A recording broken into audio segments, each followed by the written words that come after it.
The Minneapolis Community Connection is brought to you by City Pharmacy, Auto Tech, C&R Plating, Robertson Monuments, and State Bank of Delphos.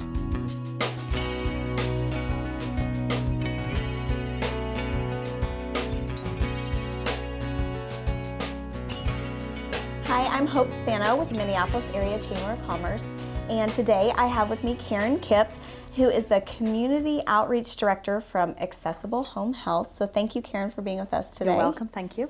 And we're just going to talk a little bit about who you guys are and what you do. So first of all, I want to kind of clear something up here.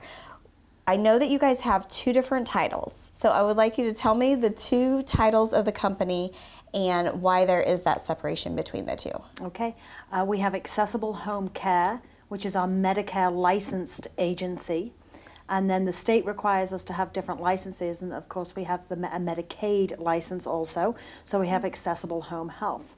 So we have the Medicare side is the pink logo side, and so we're licensed and have a separate office there. And then also we have the Accessible Home Health, and that's our blue logo with a little wheelchair, and that's for Medicaid, and that's the state license. So we have to keep them separate. They like us to keep them separate.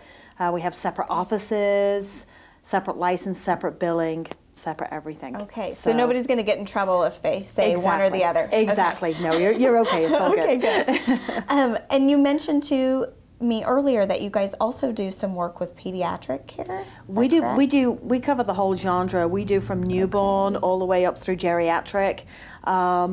We have kids that are coming out of maybe Children's Mercy in Kansas City, KU Med, Wesley Medical Center in Wichita, and so we have our 5 offices all serve pediatric patients. We have obviously specialty nurses that take care of those kids in the home, anywhere from a minimum of 4 hours a day up to about 20 hours a day. So we have, sometimes we have round-the-clock nurses in 5 of our locations. So here in Minneapolis, our newest location, obviously our Salina office, I think we have about 30 children in the Salina and surrounding areas. Fredonia, if you know where Fredonia is, it is southeast Kansas. It's in the middle of nowhere, down by Independence. What's down there? Chanut's down there. That kind of corner of the world. We have an office there. We have Wichita, which is our largest children's space. We have about 35 to 40 patients any given time down there, and then Dodge City, which we opened last October 2014, and so we're just building our patient base down there. So lots of kids. So 5 different locations. Yeah. Okay, so how many years has the company been in business? Our administrator, Deborah Bloomquist, who's based in Salina, was the one of the management group of Kansas Care. And they, I guess, closed their doors in 2005-ish, and in 2006 she decided to open Accessible Home Health, as there was obviously a gap in the market. The olders, geriatric population over 65s weren't being served as she felt needed, and neither did the state, and so the state actually approached her to open the company, and so she decided that she'd go ahead and do that, continue the services she had with the previous company. So, so she's got lots of experience. She has over 20 years experience. Okay, wow, so, that's great. Yeah, that's a lot of experience. So, and some of the nurses have followed her. Some of the nurses that worked for her there followed her into Accessible Home Health and Home Care. So we've got some of the nurses have been with her quite some time. Yeah. So, okay, and you were talking about Minneapolis is the newest location. So when did you guys officially open here in Minneapolis? We opened January 1st. And just a little bit of background, I think you probably already know, a lot of people in Minneapolis already know that the Ottawa County Home Health decided to close its doors, which was serving Minneapolis, Ottawa County population. They had, I'm going to say, around 22 patients, maybe 24 patients on services at that time, and they were Medicaid patients. And so they had approached us back in October. We came up and we talked with them to see what kind of game plan we could put into action to make sure that the patients didn't have any kind of lapse in service, and make sure that you know, they had good continuity of care through from one service to the next. So we decided December 1st we would take on 5-6 patients a week. So every week in December, we transferred those patients out of Ottawa County onto accessible home health services. So January 1st, when Ottawa County officially closed its doors, we had those patients already on service and settled, and so the transition was very, very smooth. It went really well. So good. Yeah, I'm glad to hear that. Yeah. That was a great idea. Yep. We're pretty organized. Yeah, I'm glad you guys thought about all that. I tend to not be one that thinks ahead too well and things like that. But great. Well, I'm glad that transition went well for you guys. So I understand that the location here is not a full-time location, really. What are your hours of operation?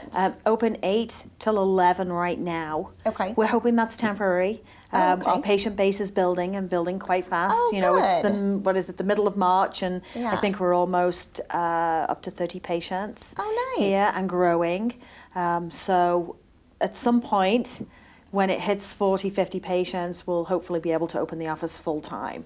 Okay. So that's the goal. Okay. We'll see at the end of the summer where we're at, but that's the goal right now. Okay, so right now, those hours are going to stay there until the end of the summer? Or until the patient base grows considerably and we feel that the office needs to be open more full time. So it might be sooner than then. So. Okay, and just for our listeners, so that they know where you guys are located, tell us where your office is located here in Minneapolis. It's at the Ottawa County Hospital. It's around the back. It's at 9th and Argyle. I think that was our official address, 9th and Argyle, which is the intersection. And we have new signage out there. So if you pull around the back of the hospital area, you'll see the signs dotted out around that back corner. So right opposite the Good Sam. You won't miss us. Yeah, good. I know I got out there and took some pictures for our website. You did. Thank you. Wanted to make sure and get the location on there. And it's nice for people that when they get on our website to be able to see the building, so that when they go, they know what they're looking for. They get a good visual. And how many people are working in the office here? We just have one office person. Bridget, she lives locally, and we have a nurse that will come up on Tuesdays. She's in the office, and of course we have several different nurses and aides working in and out of the office. We have 2 or 3 home health aides and CNAs that work in the area.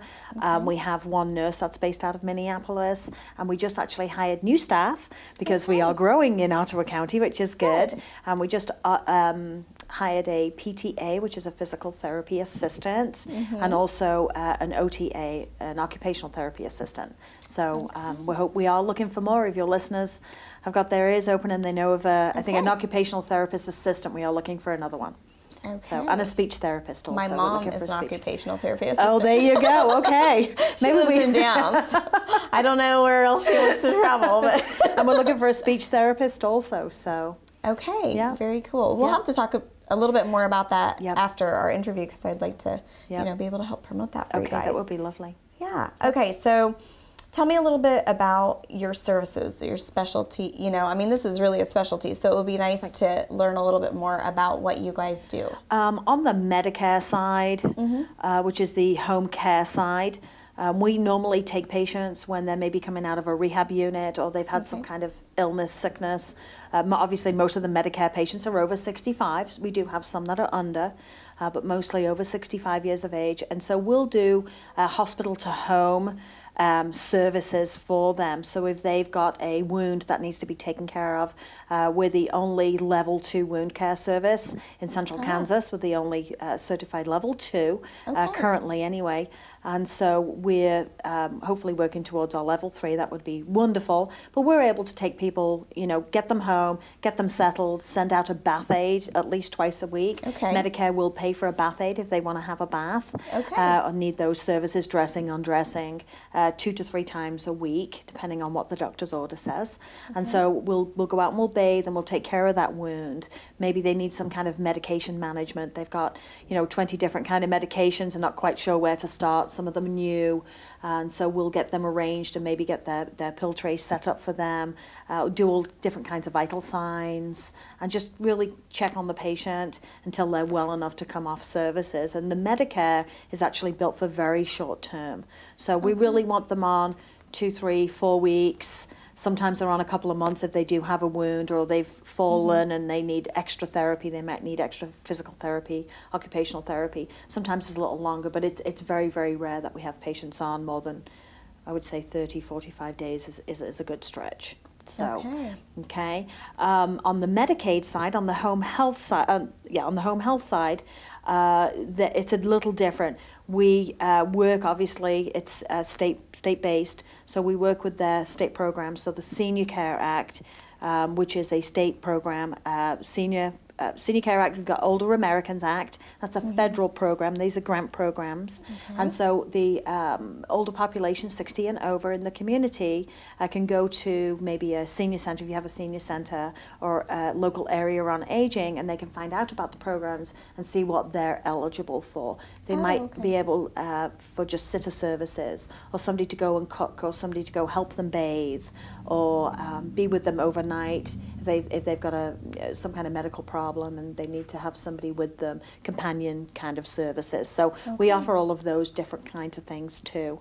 IV therapies we do, diabetic management we do. So we cover the gamut, we cover the spectrum between the Medicare and the Medicaid companies. We cover pretty much everything that you can do in the home. So yeah. Very interesting. A lot of different services that we cover. And that's why we have both. That's why we have the Medicare and the Medicaid. You know, the Medicare population is taken care of for the most part, and we're able to take care of them well. But the Medicaid population, the less well-off population in the community, aren't always getting the services that they need, and we really would like them to know there's a lot out there for them, especially for those that are maybe rurally, they're on the farm, they're getting older, one's not doing as well as the other, if there's a couple, and so the services are able to come into the home and help that spouse or that loved one with their partner. So there's lots out there for them. Okay, so if there's someone who might be listening that is in a similar situation to what you were describing, would you just suggest that they get on their website or onto your website or come into the office, or what would you suggest that be their first step to find whatever's out best for them? If they're very, very rural and they don't want to drive 30 miles into Minneapolis or 50 miles into Salina, they can pick up the phone and call us. We do have a website. It's accessiblehh.com or accessiblehc.com. So you can get on, you can Google us, get on the computer, find us, and all our numbers and locations are clearly mapped out on the website. And obviously the numbers and everything. Or they can come to one of the offices. So Minneapolis, like we talked about, is open 8 till 11. They can go in and talk to Bridget. She can tell them what's available, point them in the right direction, say this is what's available, and we can either call Area on Aging, Central Kansas Area on Aging is our local one. We can call the girls there and say, hey, we have this this older lady and she just needs some help in the home. She can't get about anymore, and so they will go out and see her in the home, assess her for what she might qualify for, and then they kind of move forward, call us from there. So so it's a fairly easy process once you get it rolling. And if someone is in the area but would like to come into the office but isn't available during those times, what hours is the Salina office open? Salina office is open 8 till 4, Monday through Friday. There is a nurse on call, by the way, 24/7. It's a real nurse. It's one of our local nurses. If you're on service or you've got an emergency after 4 o'clock, you can call and a real person will actually pick up. We're not calling out of a foreign country somewhere, or a different state. You call our number and it rolls over to. We have a different nurse every week. Will take call. One of the local girls, normally in Salina or Minneapolis, will take call. So somebody's local and close if you have an emergency. But they can just come on down to the office and see us. We will do free consults if they would like that. That's going to be easier. So if we've got a nurse in the far corner of Ottawa County somewhere and somebody needs to have a consult, we'll send somebody out to go talk to them. So we'll make it as easy as possible. So. Well, that sounds great. Is there anything that you can think of that I didn't really ask you about? We are our home care side, which is the Medicare side. We are the only nationally accredited agency in Central Kansas. Yes, out of all of the home health agencies, we are accredited. And really, what that means to the consumer is we go the extra mile when we're qualifying our staff and when we're taking care of our patients. And we have not just Medicare to answer to, but we also have an independent agency that hold us to a much higher standard. So we might go through the Governor General's office and check somebody and make sure they're not on any kind of elder abuse registry, any pediatric care abuse registry. We don't allow people with bad driver's licenses to work with us. Many people wouldn't even think about that, but if you've got 2 ticks on your driver's license, sorry, you cannot work for us. Nice. Obviously, we do extensive drug screening, interviewing. We keep up on our nurses' licenses and make sure that they're, getting all of their renewal hours. So all those kind of things that we go the extra mile, and we really try and send the best people we can to people's homes. We realize, we can't be looking at our people every 5 seconds, and we have almost, I think, 200 employees now and growing. And so we really try and go the extra mile, from the onset, and then hopefully that follows through to the services that people receive. So. Okay. Yeah. Very interesting. I love doing these because I always learn so much about the companies that I'm already working with. So that's nice. Well, thank you so much for being with me today. You are welcome. Thank you. Appreciate it. Thanks so much. Well, thank you to all of our viewers for watching and learning a little bit more about accessible home health and accessible home care. The Minneapolis Community Connection is brought to you by City Pharmacy, Auto Tech, CNR Plating, Robertson Monuments, and State Bank of Delphos.